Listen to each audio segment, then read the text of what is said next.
Hola a todos, bienvenidos a un nuevo capítulo del podcast de K-Fan. Este episodio es posible gracias al apoyo de Google, un aliado fundamental para el ecosistema de las startups en España gracias a Google Cloud. Además de ser partner de K-Fan, Google Cloud también colabora con muchas de nuestras startups participadas. Por eso, hoy queremos compartir con vosotros muchas de las iniciativas que estamos desarrollando de forma conjunta, como por ejemplo el impulso de la innovación con inteligencia artificial. Google Cloud está ayudando a las startups a desarrollar productos y aplicaciones de inteligencia artificial de vanguardia utilizando Gemini y el resto de sus servicios. Estos servicios garantizan el cumplimiento de la normativa europea en materia de residencia de datos. ¿Qué significa esto? Que los datos de las startups están seguros y que además no son utilizados por Google para entrenar sus propios modelos. Además, Google pone a disposición de las startups su marketplace como canal de ventas internacional que les permite llegar a clientes de todo el mundo y de esta forma acelerar su ciclo de ventas. Del mismo modo, el Google for Startups Campus Madrid se ha destacado como un espacio exclusivo donde incubar los proyectos más disruptores, desde donde se llevan a cabo los programas de Google for Startups, experiencias de 3 meses diseñadas para compañías que utilizan IA para innovar de manera responsable en sectores como la salud, la ciberseguridad o la educación. Las compañías también pueden disfrutar de créditos en la nube. Las startups en fase inicial pueden optar hasta 2.000 euros. En el caso de empresas que hayan cerrado su primera ronda de financiación, esta cifra puede alcanzar los 250.000 euros. Por último, las startups que desarrollen proyectos con IA alcanzarán los 350.000 euros en créditos. Si eres una startup que busca impulsar su crecimiento, no dudes en explorar las oportunidades que te ofrece Google Cloud. Y ahora os dejo con el último capítulo del podcast de K-Fan.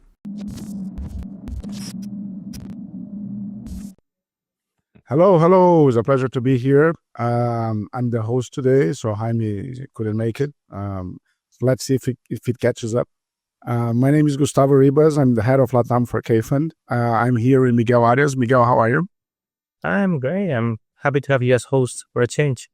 Let's see how that goes. A little nervous. Let's see how that goes.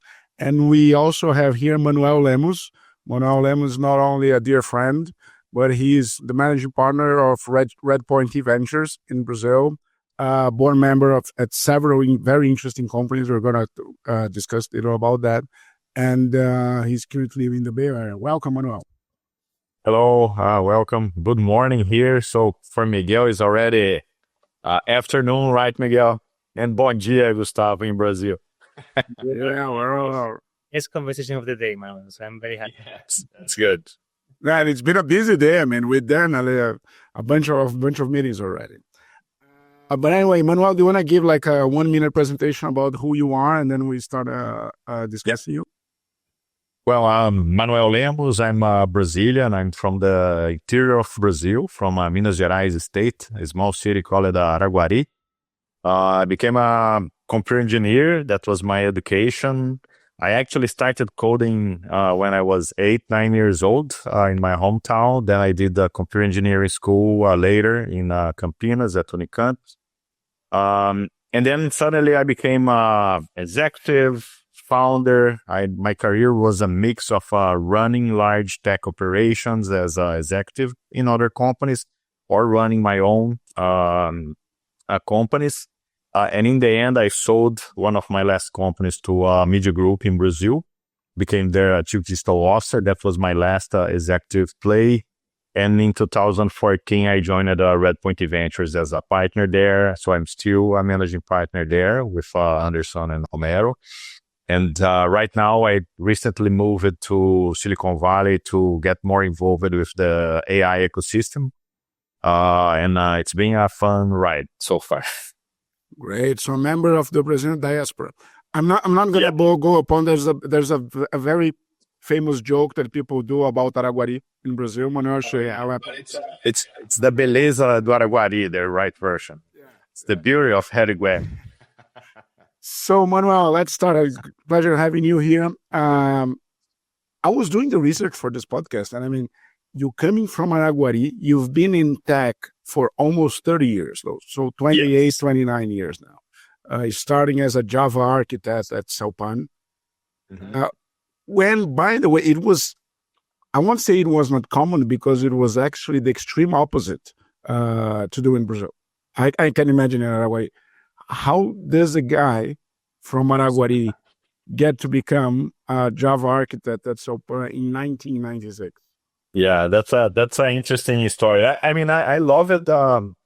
Computers, very very early that my passion with technology and computers started. When I was in Araguari, I started coding my first personal computers, learning basic and assembly at the time, and doing also electronics projects. So then I decided to go to the computer engineering school when it was time to get to college. And I was very lucky because when I got in at State University of Campinas at Unicamp to do the computer engineering school, that was 1993. And when I arrived at the school, the first browser, the Mosaic browser, appeared. So one of my professor, Miguel, knows that story really well. And one of my professors presented me the browser. At that time, I was interested in computer graphics and things like that. But when I saw the browser, I said, hey, this is going to change the world. And then I started playing with internet at the very early days of the web, not the internet, right? Internet is older than that. So that's when I got connected to the internet. And in parallel to that, I was doing research in high performance computing and supercomputing, mostly very large distributed systems. It's interesting because when I graduated there, I moved to Silicon Valley. That was 1997. I spent a few months in Mountain View, close by here to my home today. But I didn't have a clue about entrepreneurship, startups. I was a nerd. I'm still a nerd. I still like to code. So I just completed 50 years last week, Gustavo. And I say it's 4 decades of tech.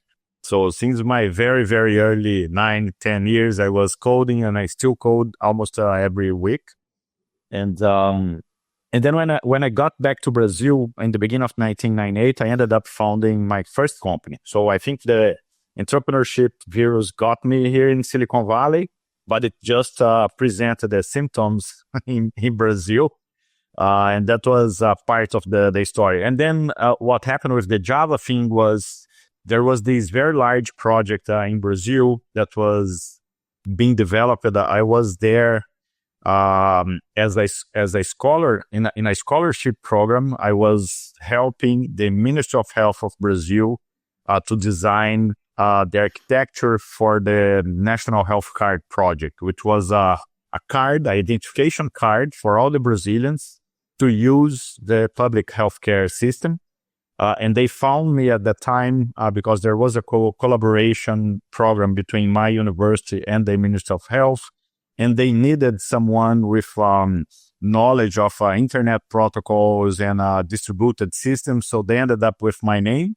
So I joined a team there led by a guy called Tadao Takahashi, which was one of the fathers of the internet in Brazil, as an architect for that solution.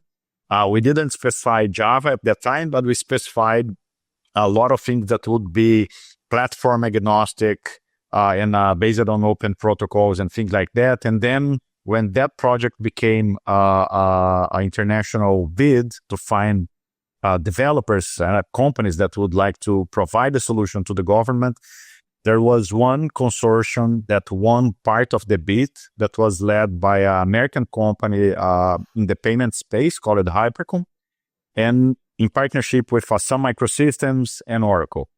And those guys, after they won the bid, that part of the bid, they needed to hire an architect for the project. And I was available on the market, and that was my first job, actually. That was the first time I got a real job. In Brazil, we call carteira assinada job, right? The first time I was properly, how can I say, employed. And my role at there was to be the key architect of the project. I was the project manager and the key architect of the project. So we chose Java as the main solution especially for the backend. And that's how I got involved with Java. But later, I involved with other poisons. You know, it's when you're in tech, you're always searching for the next thing, and that's part of the story as well. Will you interject briefly, and happy delayed birthday? So if you you mentioned this 40 years of tech career, right? And so you have seen it all. I mean, from the early days of the web to the early days of the smartphones that then created incredible companies in Brazil like Nubank and Atmeyas, and then to the early days of AI, which everybody's talking about. But I mean, we're going to go back to the story in a minute, but thinking about how you've seen the 3 cycles happen, and this one is day one, right? I mean, every day is still day one.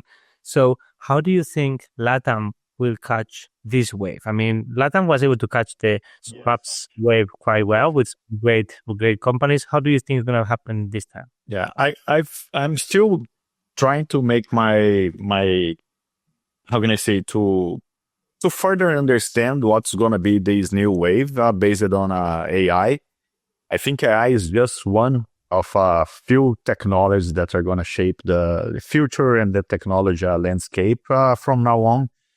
You have AI in the core of everything, but then you have robotics, a lot of things happening on energy that's going to be necessary to support that compute infrastructure. You have blockchain, especially public blockchains happening in big time, and a lot of things happening in medicine. So it's AI is around that. When I look to that and in Latin America, I think that unfortunately we're gonna be focused more on the application layer of that. If you understand that there is a stack of these AI technology, you have a lot of things happening, especially over the past few years on the infrastructure level. It goes from chips, right, to the GPUs, to the microprocessors and things like that, to the gears that are building the servers, the clusters, and the data centers. So there's a lot of innovation happening there. Then you have the first layer of software, that the foundational model. So those are the GPTs, Claude, Gemini, all these big projects, which is pretty expensive to build. So people are talking, for example, in data centers in the order of hundreds of billions of dollars to be used to deploy, to develop and train these models. And then you have a layer of tools that's going to be necessary for people to adopt. And then you have the application. I think that Latin America is going to do a lot of things on the application level, maybe some things on tool, and very rare things on the deeper layers of the infrastructure. But when you think on the opportunity for Latin America and also other emerging countries and emerging geographies, is that we have a lot of problems. We have a lot of problems in different markets, right? It can be either a problem of a lack of competition, lack of innovation, or a very asymmetric marketplaces and things like that. And all the time we look to technology, and founders, what they're trying to do is to use technology to solve those problems. And I think that AI is going to be a very important tool on their tool set to do that. So I believe we're going to see very interesting things happening on the application level. Yeah. I fully agree. We think even about how in LATAM they were able to leapfrog quite some years at Absolutely, yeah. Probably now you're going to see this again with adoption of AI on the application layer. You can leapfrog some competitors on that. It's amazing that I mentioned that, Miguel. One of the things that I use to exemplify how Brazil does that is that typically Brazil always, I'm talking specific about Brazil, but maybe we can extrapolate that to other countries. But Brazil usually, they jumped at one generation of technology. For example, we moved from analog smartphones, analog mobile phones straight to 3G. We didn't have a very sophisticated 2.5G in the middle. Because the cost to deploy infrastructure is so high that when you deploy the next level of technology, and then you leapfrog a few generations there. So we saw that in many things. For example, also because of some of the problems are so unique and so big in Brazil that you need to deploy cutting edge technology to solve that. And a good example is the Brazilian financial system. Because of the old high inflation, super inflation times that we had a few decades ago, the Brazilian financial system had to deploy very sophisticated interbanking clearing solutions. So we have real-time payments, very sophisticated real-time payments for many, many years now. Even the elections with fully electronic elections, where in the end of the day you have the results. So there's a lot of things there that the mix of the cost to deploy infrastructure plus how deep the problems are forces you to make these leapfrog of generations of technology, which is really interesting, I think. But isn't that something that happens once? I mean, once you get integrated with the global technological system, then you just follow it through. You don't have to leapfrog anymore. I'm thinking here on China, for example, leapfrogging several things and going all the way to wallets and super apps. About Africa, leapfrogging not only physical fixed phones and going to cell phones, but also leapfrogging banks altogether and going directly to wallets. But isn't that something that happens when you are being integrated and after that you don't leapfrog anymore? I think it depends, Gustavo. For example, if you think on Brazil, I don't know if you remember, but we had the delivery of income statement declarations fully digital before internet was available. So we did. There was, we are using dial phone lines, calling a specific numbers on the government. So there was no internet, but it was already online. Then we had home banking. Then we had the adoption of communication platforms like WhatsApp and the adoption. So Brazil is, for these type of things, those things that touch very fastly the life of the people and improve, we adopt that really, really fast. Maybe we're not going to see those huge jumps anymore. Maybe that's what you're saying. Once you're at a certain level, the next jump is not that significant. But especially on the consumer side, I see we continually is adopting things in a very fast pace. Yeah.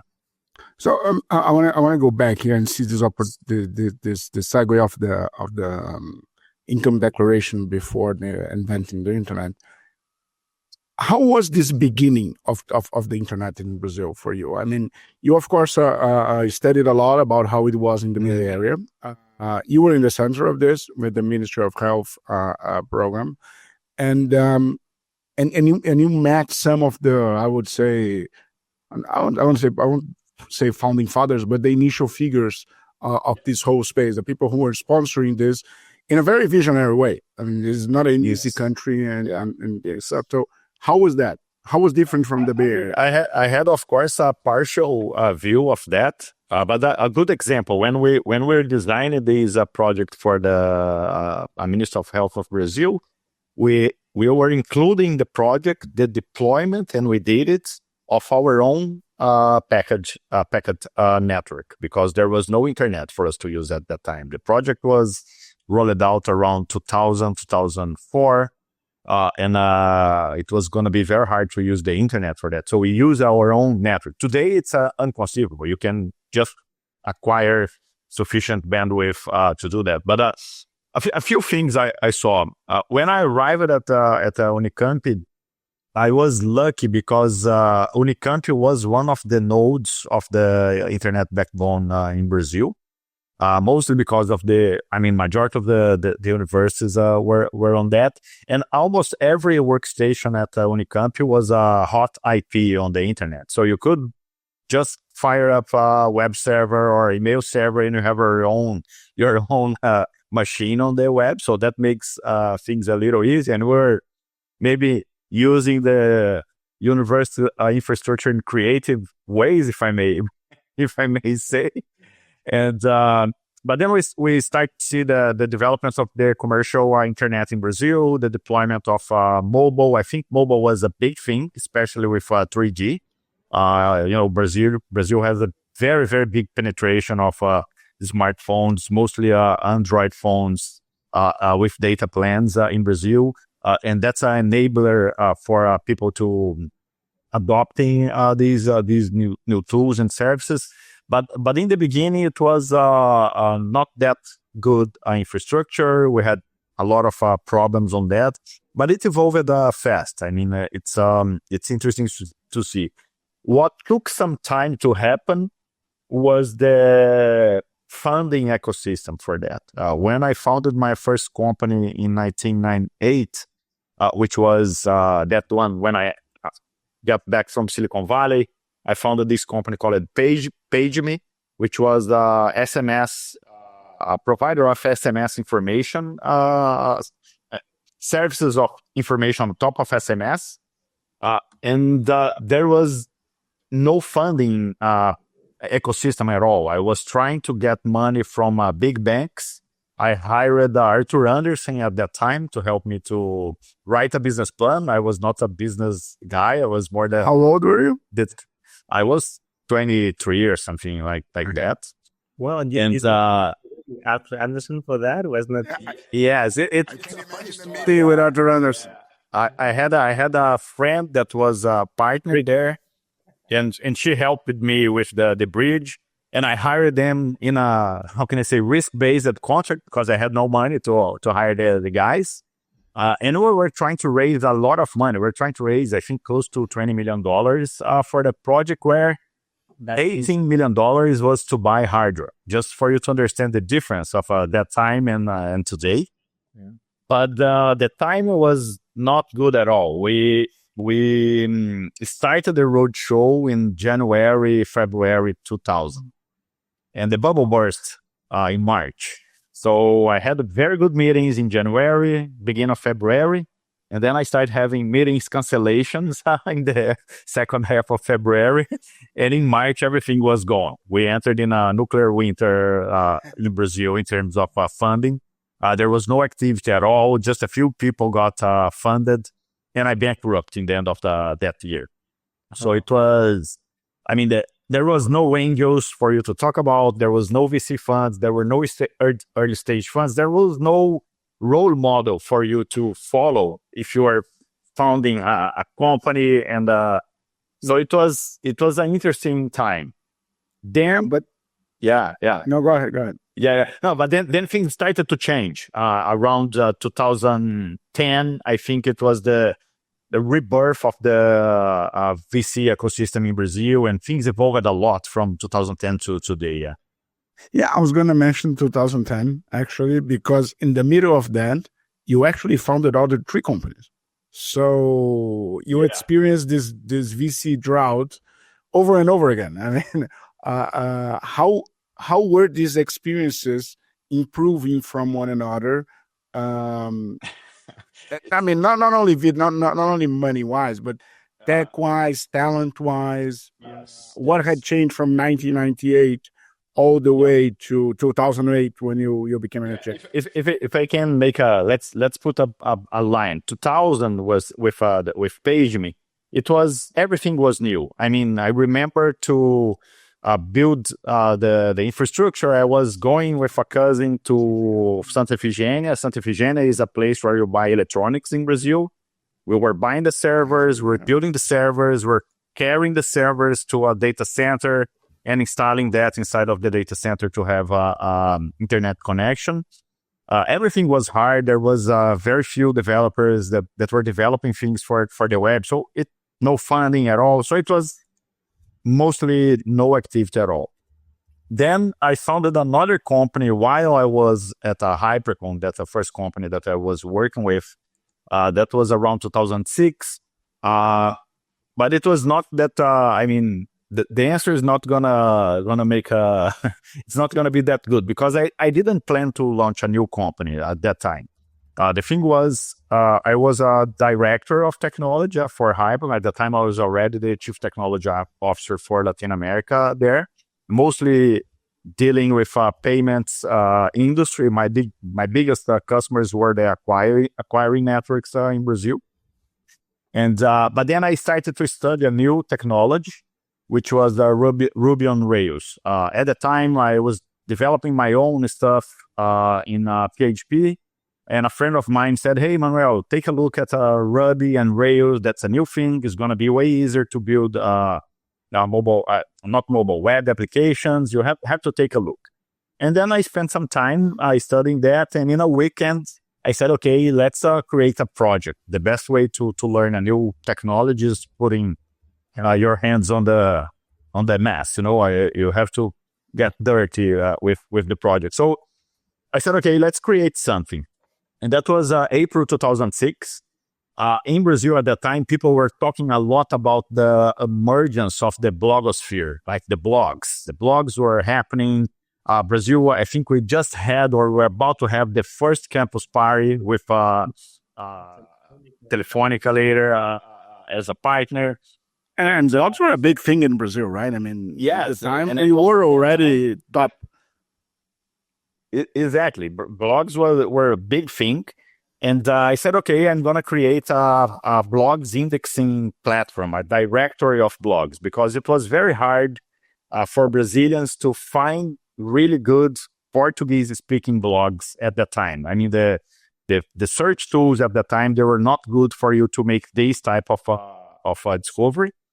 And okay, I created this thing called Blog Blogs, which was an indexer of blogs in Brazil. I developed the whole thing in a weekend for real with Rail. It was very bad, of course, bad design. I did the design, I did everything. And I put that online, and I sent, and at that time, things were already easier because I could use cloud infrastructure. I was hiring cloud infrastructure from somebody in the US. It was way cheaper than at PageMe Times. Technology was more developed. There was more users. At that time with PageMe, there was not even users. Mobile was starting in Brazil. SMS has just arrived at that time. Just to give an idea, when PageMe was launched, you couldn't send SMS from your phone. You have to go, at that time, you had to go to the carrier website and use a specific form to send the message. So things were very different. Then I launched Blog Blogs, talking to a few bloggers. I made a list of the famous bloggers in Brazil, and I wrote to them like a cold mail. Hey, I'm launching this project here. Take a look.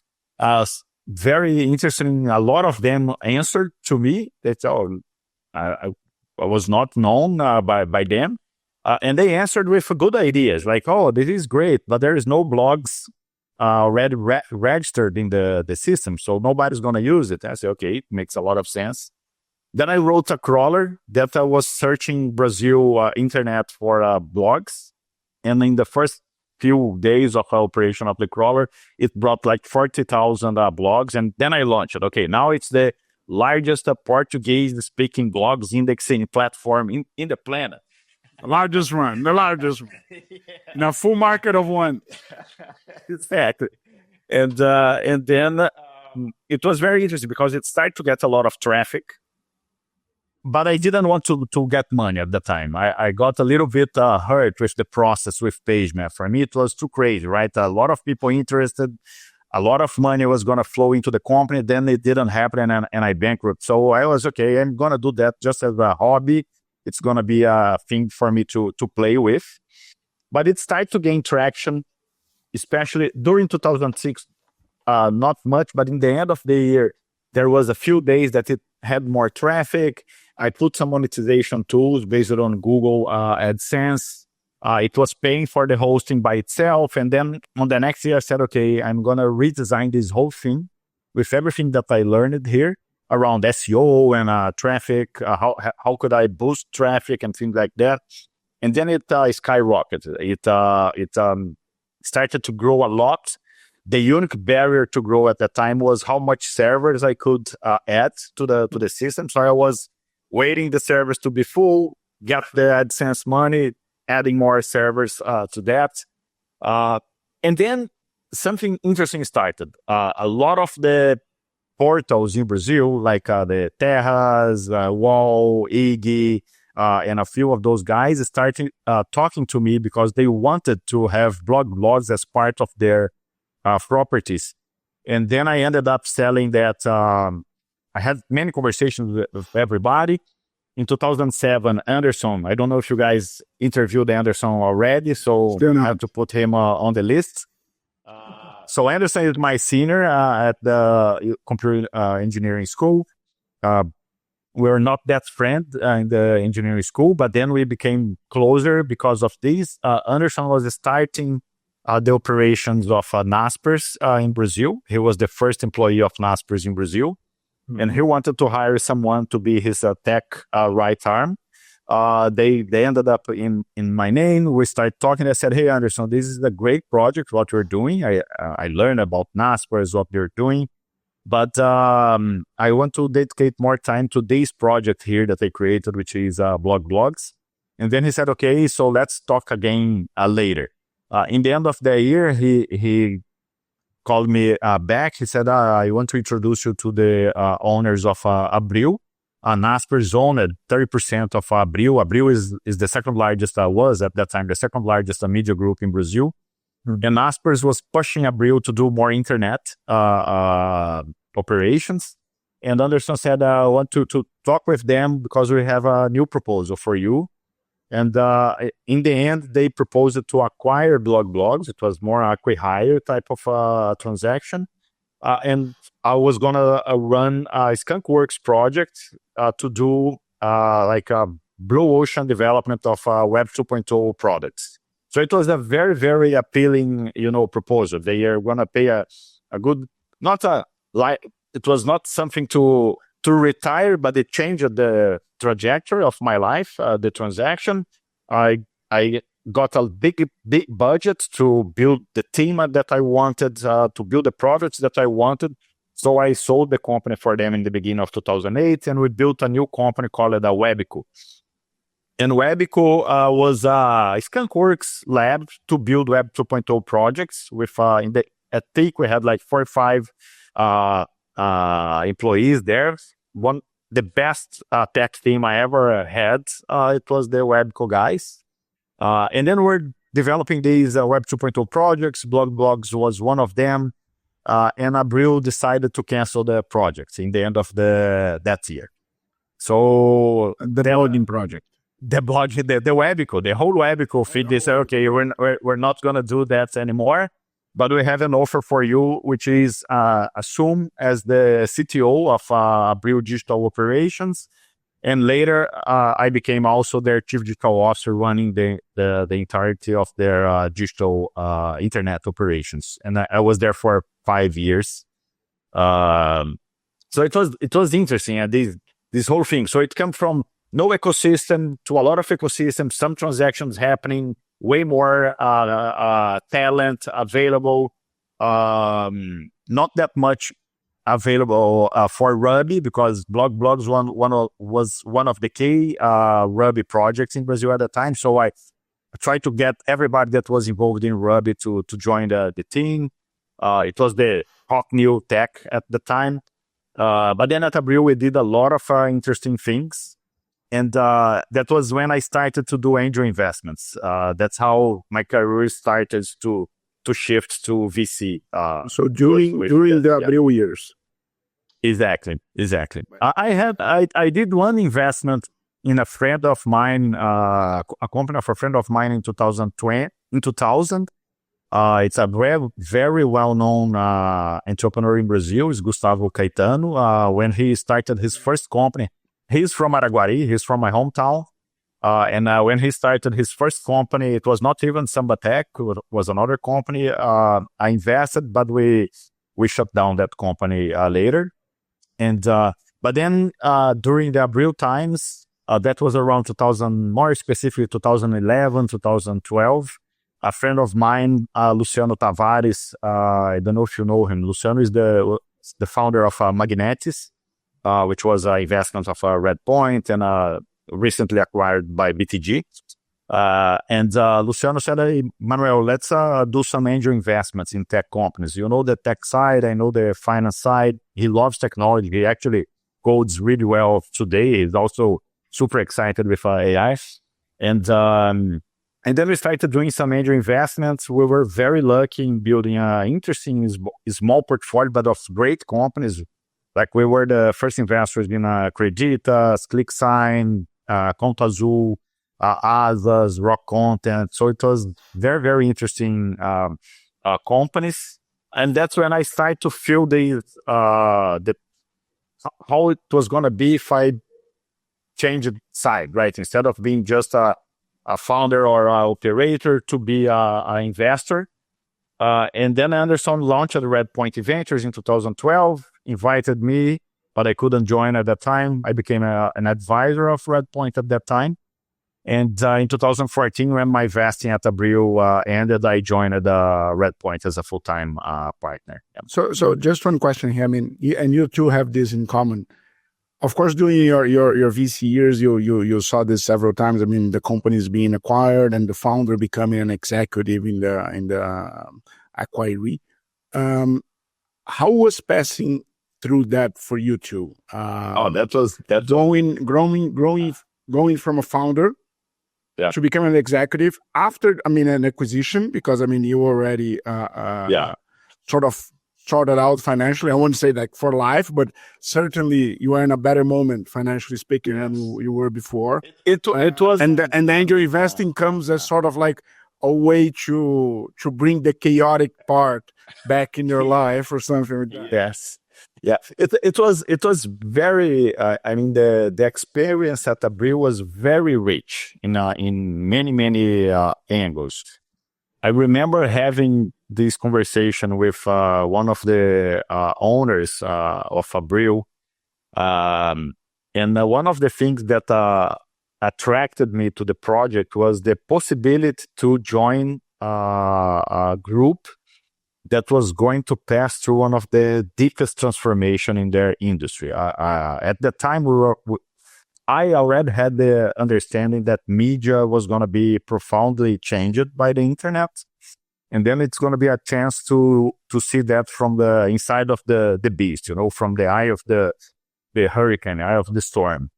So, and that happened because Abril, it was very fun because when I arrived in 2008, it was the best year of Abril. 2009, the best year of Abril. 2010, the best year of Abril. And then things started to go south, mostly because of the migration of advertisement dollars to digital and things like that. But we did a lot of interesting things there. And of course, I had to fight the typical corporation antibodies, the discussions on how media was going to be impacted, how we're going to play and respond to big players like the Googles and Facebooks of the world. So it was very, very interesting. Of course that corporations have these difficulty to move at the speed of the things that are transforming their markets, and that's I believe it's true for almost 100% of the companies out of there. But they also have a lot of assets that they can leverage in a great way to build interesting stuff. So I had a mix of both. I think I did a lot of good stuff there, a lot of bad stuff. I had some of the hardest time for me as a professional was during the merge of a Webico when they canceled the project with Abril. So that was by far the hardest professional year I had. Because of what? The frustration with the project being canceled? A lot of things. Jumped into the whole frustration, especially on my team, on the project being canceled. The difference of cultures of the two companies, it was like the orcs and the elves arriving to work on the same company. It was my guys, crazy guys, 100% based on open source, using Macs and machines with Linux, everything on the cloud. When they arrived at Abril was the typical corporation infrastructure, a lot of proprietary things. Their computers don't even could navigate on the internet, on the new network. It was a big difference. And also the whole things on this type of merge, right? I had to do layoffs in one of the teams, but I didn't know everybody there. So, and looking back, I know that I communicated pretty bad with my team because there was restrictions in what I could tell them. And I know that it hurt them a lot. So I learned that. So it took me like a year and a half to have both teams working as a team after that. Yeah. So 15 years later, and having gone through a good number of exits at the fund, has this changed, at least in Brazil? This quote unquote onboarding of the acquired startup in the corporate boat? I think yes and no. I think there are some acquirers that can do that in a good way. For example, we have sold companies, for example, RD Station to TOTUS, and it was very well done post M&A process. At least as far as I know, people are happy. The synergies are happening, so it is possible to do things in a proper way.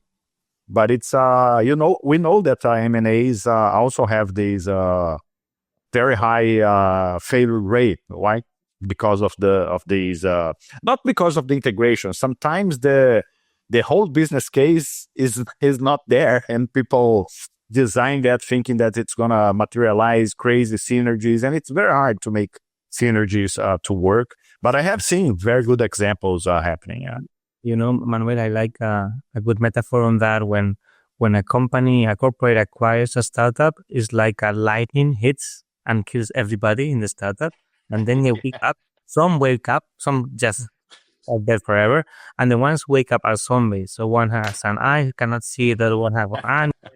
And then you need to make sure that you can make some value out of that. But if you don't understand that the lightning stroke, then you can't get it. So lightning happen no matter what, and record lightning. So no, it's more an art than a science, right? How to make those things work. But I think we're seeing more and more good examples, Gustavo, especially with I think the startups got more mature, the acquirers got more mature, the corporations perceived more the value on the certain aspects of the culture of the startups. Sometimes that's what they want to buy as well. So it's happening more, but it's a tough thing. It's not easy to do it. Yeah. And the last question I want to make about this point is being in an industry, the leader in an industry that is going through disruption. Because we read about it a lot. I mean, this thing about it goes gradually and then suddenly. Yes. And the media you can say that the media is one of the main industry being completely disrupted by tech. And Abri was in the eye of the storm for that. So how was living during that? Because I imagine it also shaped a lot of your life as a venture capitalist later. Yes.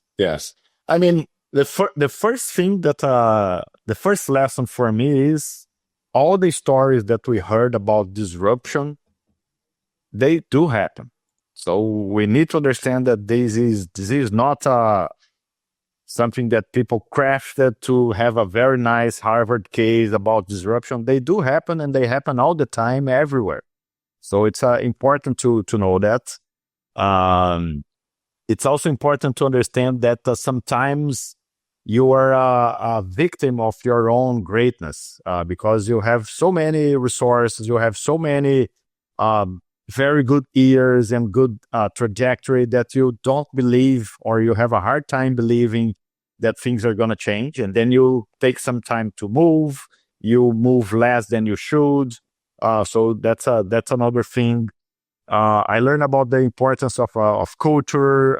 So it's interesting to see that. And when I invested in a company, we look at that because in the end, most of the times, those companies that we're investing, they're gonna face some of the incumbents on their space, and we have to believe that it's possible to displace them. Otherwise, why would you invest, right? And so that's part of the venture mindset that you need to have. Yeah.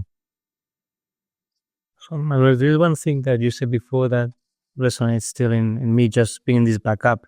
I mean, you mentioned when you were acquired that it was, I don't know how you say that, it was not a life-changing, not to retire. It's not to retire. Yeah. But it was. No, well, because many of the young people that start companies, they just think about FU money, right? Whatever that means, I need to make so much money that's going to just retire me and two of my next generations, right? And I think that sometimes when you are starting, some exits sometimes give you a lot of optionality in the future, right? I mean, they let you do other things and you can then take more risks. So, I mean, in a way, those exits are the ones that created the Manuel that you see now, right? Oh yeah, absolutely. Yeah. I think for me it was, I mean, the transaction of blogs to Abril, it was a small acqui-hire. It was a small transaction, but it gave me some cash that I advanced a few years in my career and building my assets and things like that. But more importantly, it put me in a different league. From that day on, I started playing a different league. I became executive of a big group. Imagine at Abril, I could talk to anybody I wanted. I mean, I was talking to, the access is tremendous when you have those platforms behind of you. The type of things that you can do and experiment is also really different.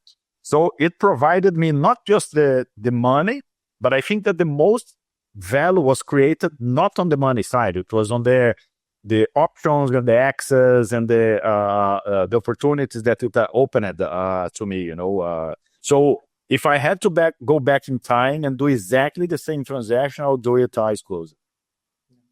Maybe I'll try to negotiate better with Anderson because he did the transaction, He teach me a lot of after that. So maybe I'll go back and say, now that you teach it me, let me use it. And you mentioned now a point to then as a segue to your VC career, which is access, right? I mean, you mentioned you were lucky, but of course, luck is also an exposure to options, right? You got so many more conversation to many more interesting entrepreneurs, and then you could invest in some of them, and that created this serendipity. Yeah. So I mean, especially on that stage, right? At very early stage, it's a lot of about the founders and having access to good founders. So the way we were positioned, we could talk to a lot of them. The market was beginning, so it was easier to talk to majority of the founders. And I think that, and I say that we were lucky because we haven't super developed our selection process and things like that. And we found very good guys to invest, like Sergio, Diego, Marcelo. So those are amazing founders that we happen to learn more about how amazing they were with time. But we learned a lot with them. So I think that, for example, at my first years as a VC, I learned a lot from the founders that I have invested as an angel and as a VC in the early days.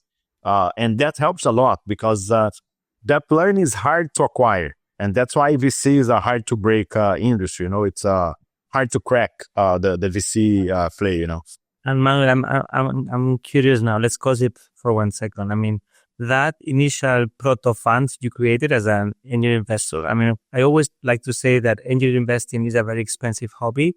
But if I heard the names you told me, if that would have been a fund, it would have been a very successful fund. Yeah. I don't have the updated numbers, Miguel, but I think it's almost impossible to replicate a fund in today's. It is because of also because of the entry price, which exactly. It was a concentrated portfolio with good bets, which is already hard to do, But I mean, we still need to see all those exits happening. So it's a. And then, I'm gonna use this to move into the VC live, right? I mean, look at this. Before you even started as a VC, you already had the best. You had no clue about that, Miguel. Oh, you had some clue, that's for sure. You had a good taste. Not with the, how can I say, not with the way I can see it now. It's yeah. So I want to point here because I cut you. What was the question? Sorry for that. Yeah. No, then why? I mean, once you have already been in a way and still on paper a tremendously successful business angel, then what makes you move into becoming a venture capitalist in a way? Right? That's a great question. I think it was two things, maybe three. One is that I enjoyed the idea of helping other founders to build stuff, and that came with the angel investments I was doing with Luciano. I saw that okay, I have something here to add more than the money. I have something to add to those founders. The other one, for sure, was Anderson, was my partner. I mean, partnerships are key in these type of things, and he's a super experienced guy, very generous. I trust him. I close it, so I admire him. So I said, oh, it's gonna be great to work with him. And the other thing was more a professional maturity that was coming to me, which was I learned that I don't like that much on running operations. But I like to work with smart people, learn a lot, different stuff, use tech to solve problems, and use cutting edge tech. So maybe VC could be a way that I could have some of that without having to operate the operation itself. So it was a part of my process of seeing that. That was it. I said, okay, this put in the table a lot of the things that I like, right? And what I didn't know at that time, if that could be a good question, is I didn't have a good view on the risk and the timing. It is very risky type of business, and the timing to see the results is really long.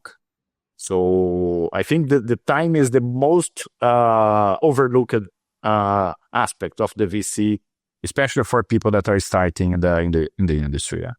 Talking about this, I mean, I'm also learning myself how to be a VC after 3 years, and I think this is a job that is full of contradictions, right? I mean, you need to be very prompt, but then you need to be hard on boards and say the hard things.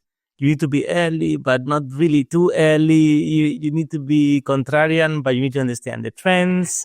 You need quick decision, but you need to rush the deal. So it's always like A and no A at the same time. And then to your point, retro feedback takes super long, right? I mean, you don't know if you're doing good investments during the whole deployment till 10 years back or 9 years back, because one or two are going to be the really great ones. And so how do you cope with that? I mean, after you've been doing this for already long enough. So how do you cope with those contradictions?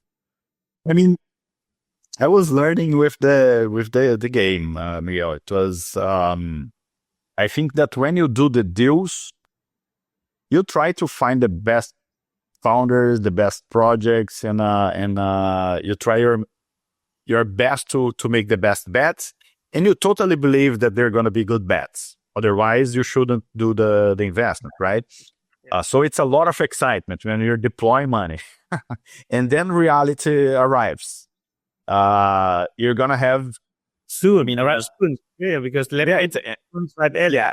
Exactly, and also when it arrives soon and clear is good, because then you have a clear sign that project didn't succeed, and you can spend your time on and resources on the remaining projects.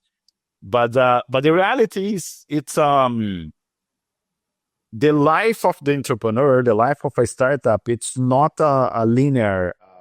It's not even linear. It's not a smooth line. What we want to see is how can I say, a exponential curve, but the reality, it's a very choppy line that has a exponential trend, right? And because especially in the early days, there's a lot of things that need to be figured out by the founders. So a good metaphor for that.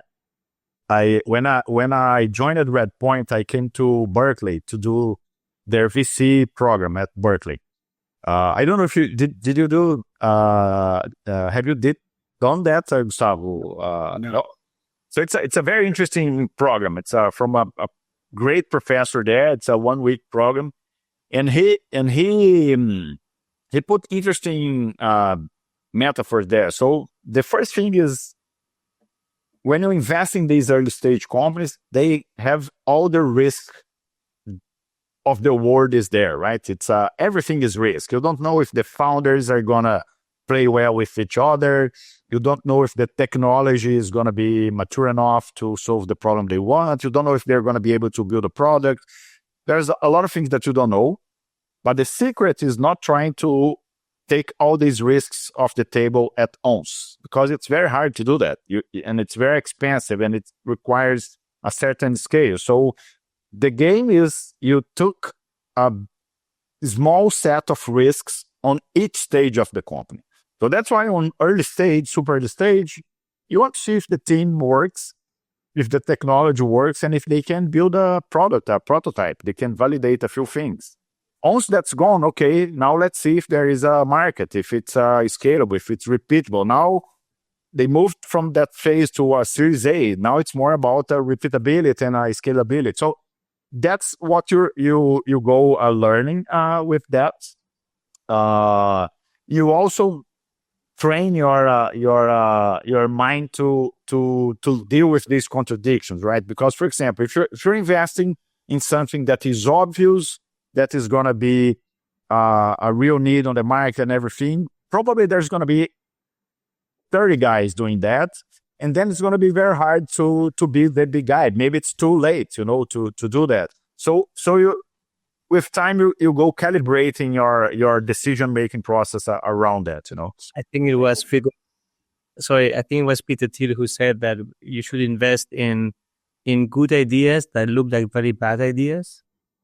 But actually the bad ideas also look like bad ideas. So yeah. So we all talk about the founders and the importance of the founders and the team and so forth, but I can also see in your history a good deal of placing value in the tech of the companies, having technology as their main differential, and then deepening the deeper tech aspect of the startups over time. And this evolving from your early years, then to your business angel years, then to the Redpoint years, then to now back at business angel and Yes.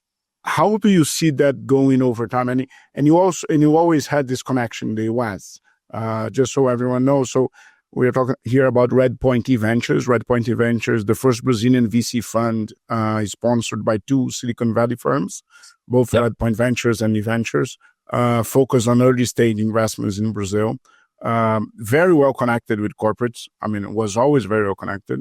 You co-created Kubo with Banco Itaú in 2015 and so forth. So it was always a very modern mindset, and very always, like I said, always centered on tech. How do you see that playing a value on the startups, or to the up and to the downside also? I mean, is it a cushion or something like that? No, that's a great question. We had that DNA from the beginning. I mean, Anderson is a computer engineer. I'm a computer engineer. Romero is a computer engineer. So all the three managing partners there were computer engineers.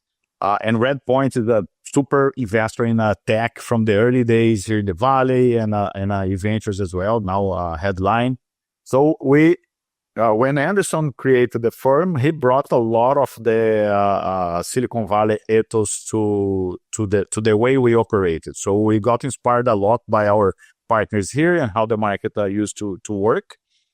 We believe, and that was a personal belief of all the three of us, that these big problems and that was part of our overarching thesis for the fund, is that these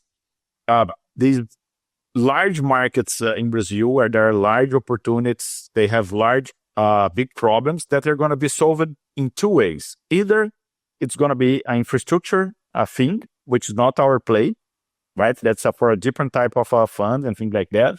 Or it's going to be leveraging existing infrastructure with technology, with a different way of thinking to get a 10x factor on top of the existing solution. So we were huge believers on the power of tech in these. We were not investing in deep tech, which is some people think that, oh, you guys only invest in super deep tech. No, that's not true. We invest in companies where tech plays a very important role in how they differentiate and how they get this 10x factor. So and that can goes in different ways. We have companies that were pure tech, let's say Pismo. Oh, they use tech in a very smart way to redesign how people build core banking systems. So that's a proper pure software type of play. But then you have, let's say, ABC da Construção, which is a store, a chain of stores of construction material. So it's a lot of brick and mortar stuff there, but they have a lot of technology and intelligence on the back to make their operations possible. So it's that's the way we look at that. And Gustavo, it was also for me personally, I'm a huge believer that tech is gonna be part of the solution for a lot of the problems that we have today as a society and humanity, and I want to help these to happen. Yeah, but looking back in your portfolio, I don't have it by heart, but I believe Brazil had three $1 billion plus exits in tech so far. So it was 99, Sem Parar, and then Pismo. And Pismo was able to, correct me if I'm wrong, grow internationally because of the tech as its main core.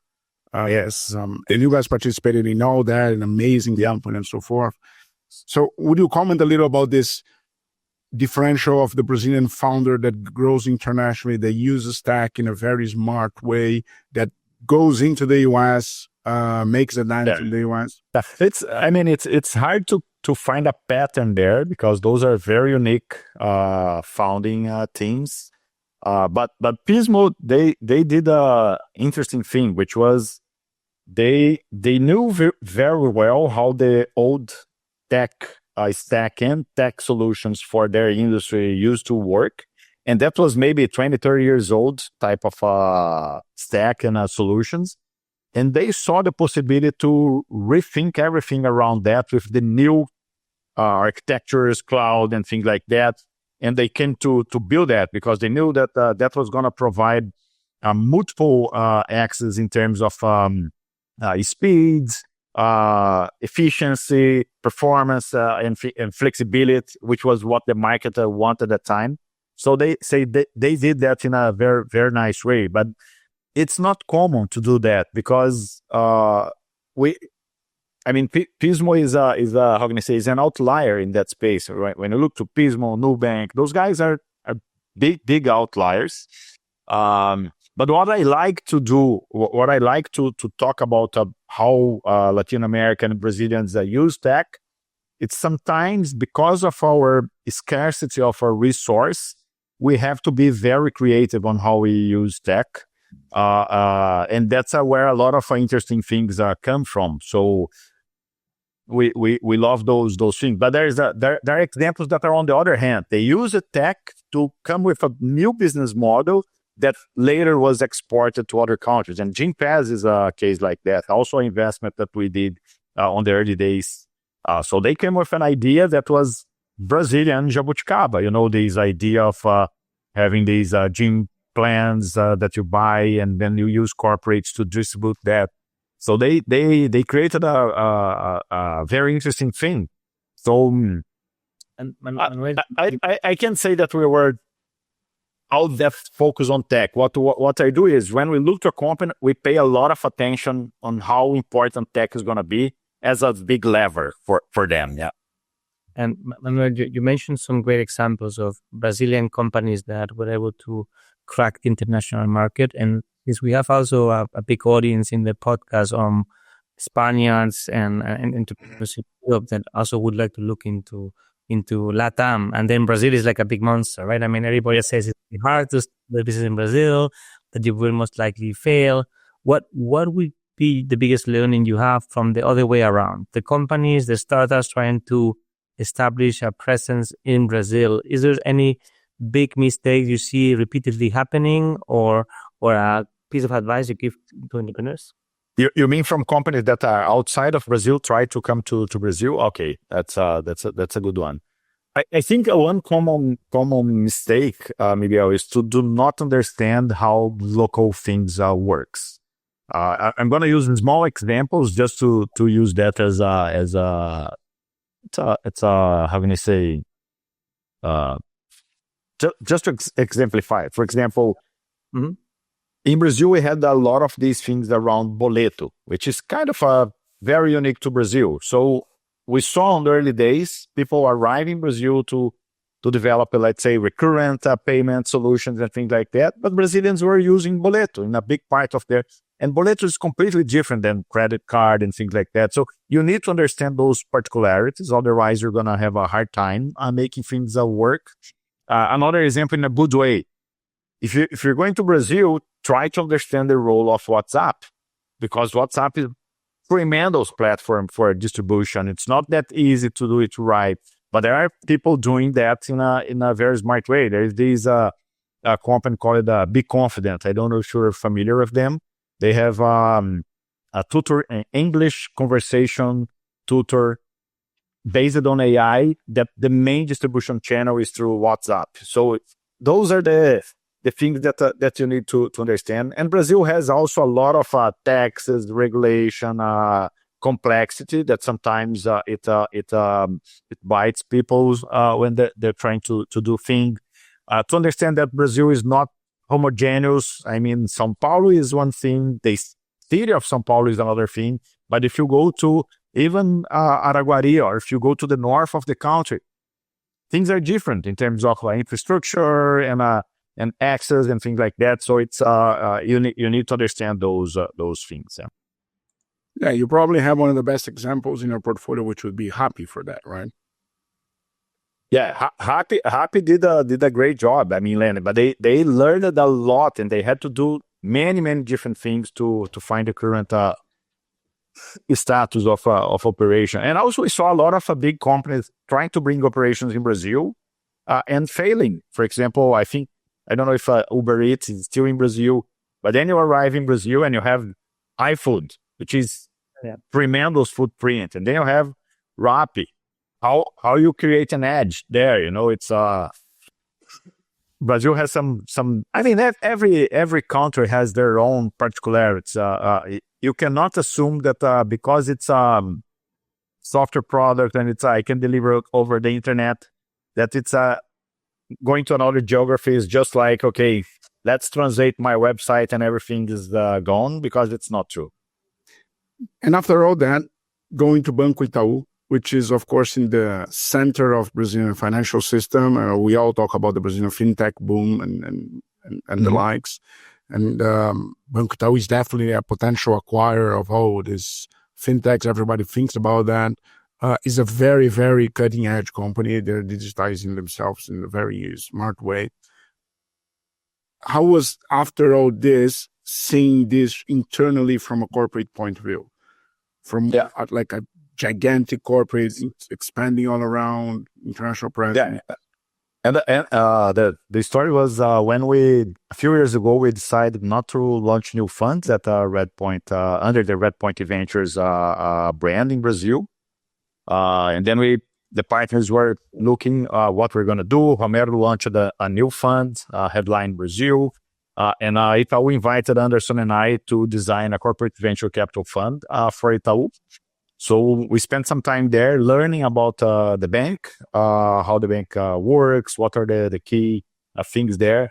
And it was interesting to see, because we're very good partners of Itaú since the launch of Cubo in 2015, which is the largest, entrepreneurship and innovation hub in Brazil. And later in Fund 2 of Redpoint Eventures, Itaú also distributed the funds, was one of the distributors of the fund to their private banking customers. It's actually one of the largest in our Fund 2.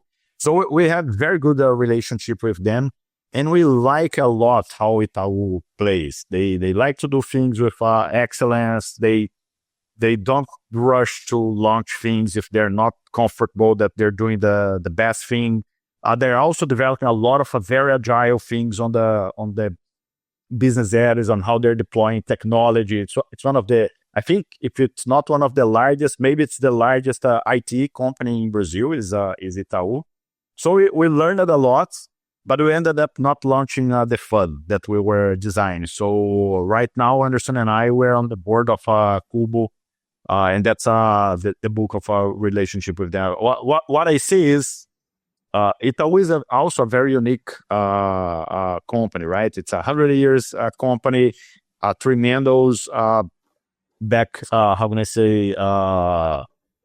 track record, and they touch the lives of majority of the Brazilians every time you're doing a transaction, and they're moving fast. They're adopting tech. They're talking about AI. So it's a very interesting corporation, Gustavo. Yeah, I mean, I talk a lot about CVCs and the value they bring, and both for the corporation and also for the ecosystem. I always have the feeling that if done right, a CVC can change the life of a startup they invest in, right? Because they bring not just the money, also the revenues, and revenues is a very scarce asset for company, right? At the same time, sometimes they lack agility, or it's hard to be in the best table. So how did you see that? I mean, the pros and the cons of a CVC, of a huge, great company such as Itaú. I think CVC is it's very hard to make CVC right, because you need to think like a VC to run it in a proper way, but you need to align that with your shareholders' interests. So you need to create value. Yes. Yeah. Exactly. So the time is different, the way you put the thing there. So a lot of people are trying to do that.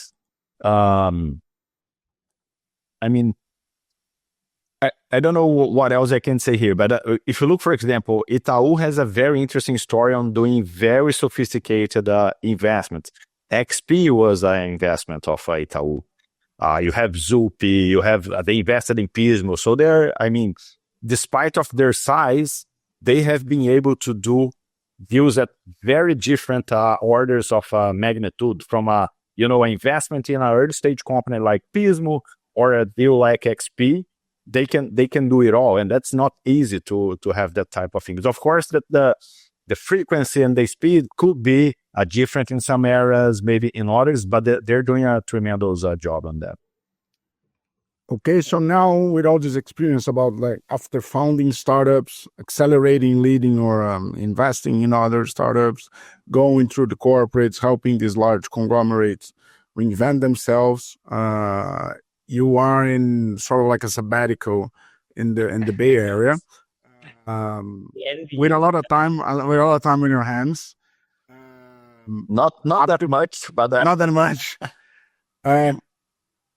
So what's that? I mean, what have you been studying lately? What's the next big industry that you think are going to happen? And I would like your thoughts about how different is it there than in Brazil? Environment, how is Brazil seeing the founders? Yeah, that's a great question. I mean, I moved here 3 months ago with my family. My wife is studying here, so it was a moment that I was okay. There was a change, right? I was not launching the funds, and Redpoint was not launching new funds as well. So I saw myself with more time that I had before, more available time. I was just gonna turn 50, and I said, okay, instead of jumping to the next project, I want to give me some time to think more about what I'm gonna do next, to study new things. And I was here at Stanford in the last year doing the Stanford Executive Program, and I saw. I knew about that, but when you're here, you see things in a more clear way. That these new wave of tech that we're seeing, that I mentioned before, AI, robotics, and a few others, here's going to be the center of that again. There's a lot of investment being made. Majority of the most important companies on that space are here. So I wanted, just like when I moved to here in the end of 1997 to see what was happening with the web. I said, okay, maybe it's time to get back to Silicon Valley, to get closer to the AI ecosystem. So I'm here now to create connections, to learn about what's going to happen, and then to decide what's going to be the next move for me. I think that AI is going to be massive. I don't know exactly where in the hype curve we are. To be honest, I think it depends on the application. It depends on the industry. It depends on the tech. But I'm sure that AI is going to help us to rewrite and redefine majority of the technology infrastructure that we have deployed over the past decade. So we're going to see the entire rewriting of a lot of the tech stack that we use. Maybe we're going to see a change in how we interact with computers and device and systems. We saw that a few times only. We saw from the emergence of the PC, from terminals to graphical interface, and then mobile, and then the web. Maybe we're going to see a new thing now with the natural language agents, voice awareness, and a lot of things. So I decided to come here to learn. It's like changing to a new chapter in my life, and I need to update my software. And then in 2024 and in 1997, I imagine a lot of things have changed. What has not? I don't go about the founders. It's always about the founders. But outside of the founders, what has not changed? I think that the ethos of Silicon Valley, it's really interesting. Like these the hacking ethos, the idea that you're gonna change the world, you're gonna shape how the future is gonna be, and the ambition it didn't change. I didn't saw much of that when I was here for the first time. I was not looking at that, but over these years, I see these. And one thing that I'm trying to train myself when I talk to founders here and I try to understand what's happening here is that when I was looking, for example, to opportunities in Brazil, I had a more focused view. So depend on the project, because of the size of the market, on how the ecosystem works in Brazil, how the market works in Brazil, I was, how can I say, just considering a few types of companies, a few types of projects. And here, it's not necessarily the right way to look at that. For example, if you find a guy building a small tool, maybe that small tool can be a huge business because the market is so big, it's so dynamic. So it's a little bit different. I'm trying to recalibrate my biases as I learn more about how things work here. Yeah. And how do you go ahead? So you're talking a bit about how you like to learn, how you became a VC to learn from entrepreneurs, and now you are again I evaluate how you are learning new things and how the Silicon Valley ethos is more open-minded, right? So how do you learn? What is it that trips? Oh, that's great. I thought about that, Miguel, specifically when I was wondering about coming here. Say, okay, but if I go, what I'll do? So I put it in 3-4 blocks like that. I think I'm a tech guy. I'm a nerd. That's a good way to say.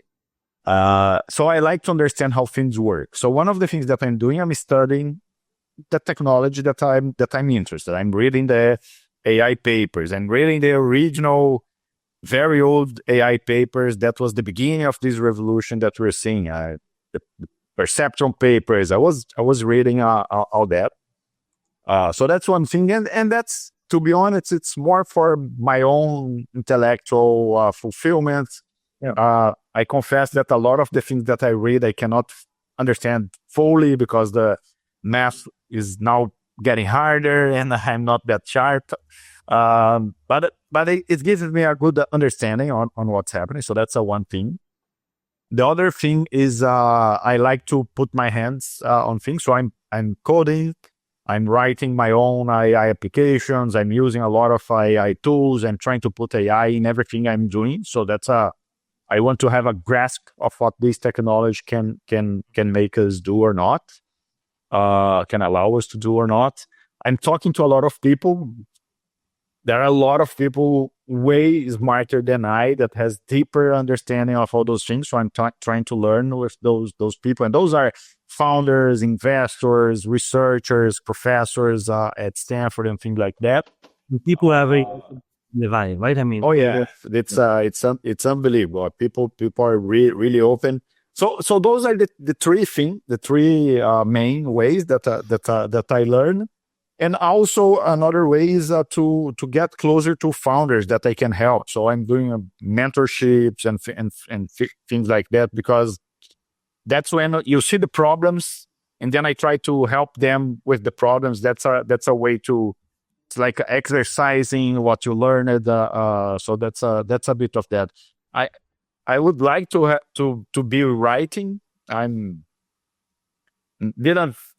fit yet in my schedule, but I think that when I write, I kind of compile those things in a more structured way, so it helps. But I haven't had time to do that. But maybe I'll do it.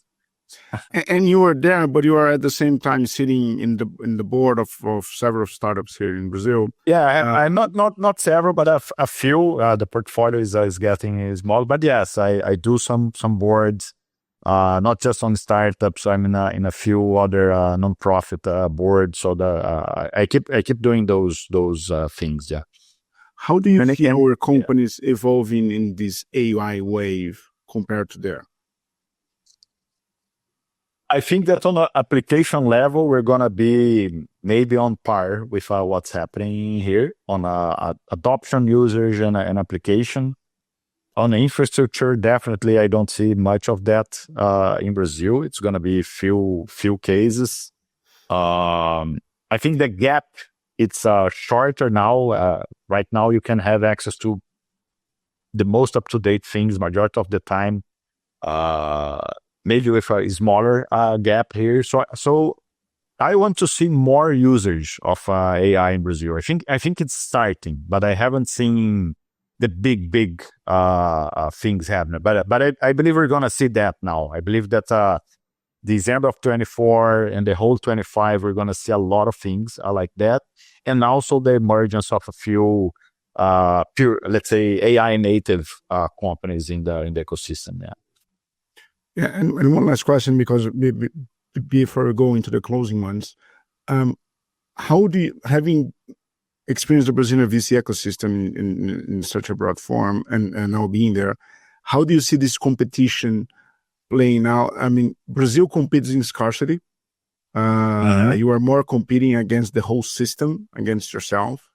Yeah. While in the US, you compete against the direct competitors. I mean, there are always several companies going after the same markets. Everybody's funded and so forth. How do you see this comparison? And I won't say which one is better or worse. They're very different. But what's your comment? Let me think. Haven't thought much about that.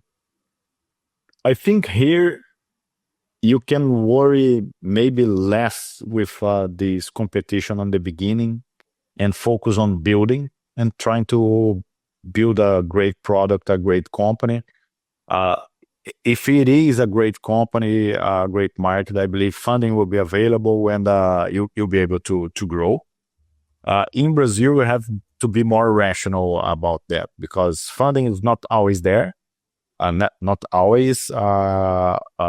Maybe it takes more time to build things, and even if not having competition, sometimes it's hard to grow and things like that. So, but there is competition in Brazil now a lot. If you're a new fintech company in credit, man, there's a lot of big guys doing that. All the incumbents are doing so. There is real competition.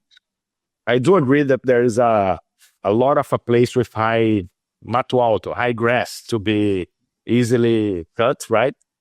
But it's not easy. It's not easy, especially access to capital could be more available, I think. Yeah. And since Gustavo's gonna go into the last questions, I have one for you. I mean, you were very kind to talk to us about 30 years of career and of course you have changed over time, right? I mean, you have taken different paths, you have done different things. We are growing wiser and older. So thinking about the latest changes in yourself, I mean, it's just a question I got lately, I like very much, is what feedback you got lately about yourself that surprised you when you got it? Like, oh wow, I didn't think that was me. That's a good one. There was one was not that lately, but was in the middle of these. After I sold my company to the last company to Abril, and I was actually embracing more and more responsibility there on the operations. And then one of the owners of Abril that became a big fan of mine, he had a conversation with me. It was very touching because he said, I was telling him, oh, and now I'm also doing this because that's going to solve that problem. And he said, hey, Manuel, don't do too well things that you don't do the rest of for the rest of your life. And I said, oh, man. Because in the end was like that. I was doing things because I saw the problem and the opportunity to solve the problem, but not that necessary best things for me, the things that most fulfilled me. You get right? You get and that touched me big time. And another one I heard from one of my founders. They said, "Hey man, you don't you have to celebrate more the accomplishments that we do, and instead of just pointing where we can improve." I said, "Oh, that's of course it's true, and it's not fair the way I was doing, but it's not an excuse, but it's an explanation. It's an engineer's mind, right? If it's working, man, it's working. Let's look to the next problem to solve." So I'm trying to be more to perceive more these things, and even for myself. And sometimes we're too worried on doing the next thing that you forget to celebrate the small victories and everything. And it's very important part of the trajectory. And this first comment from the friend of mine was also a big thing on moving to VC, because it was, okay, I don't want to do operation. And now I'm dealing with, okay, what do I really like to do? What do I do well that I want to keep doing for not the rest, but maybe for the next 10 years? And I'm trying to see what that's going to be. I know what I like to do. I like to help people to build things and solve problems with technology. And I think I do that well. But and if you look to my entire career, since the early days to today, that's a big part of what I do. But okay, what I'm gonna do with that? That's a big question. I don't know yet. So exciting times ahead. Oh yeah.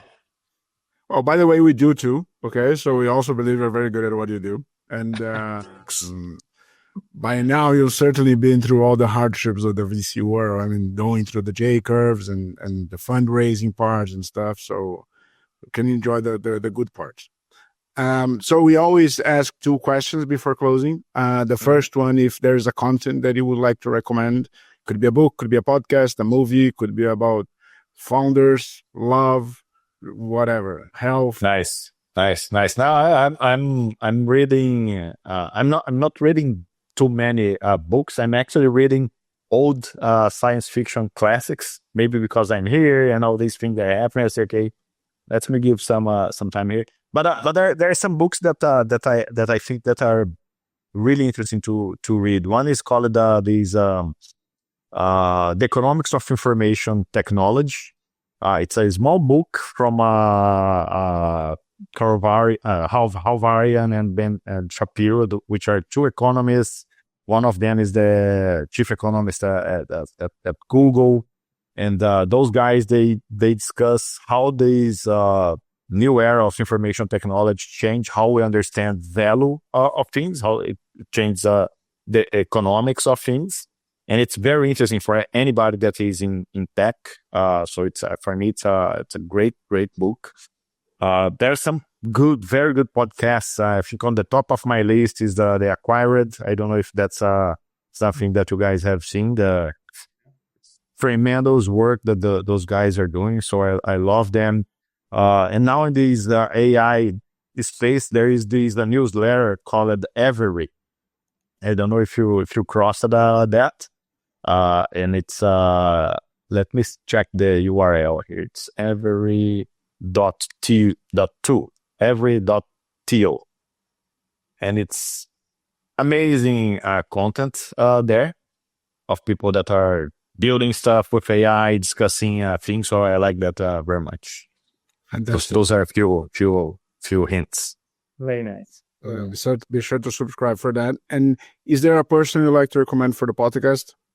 You have to interview Anderson. He has a way longer history on VC, way more interesting, and we're gonna learn a lot with that. It's gonna be hey, man. Oh, he's the OG VC guy. He told me for in the end of the podcast to tell you, hey ho. Hey ho. It's my signature. Okay.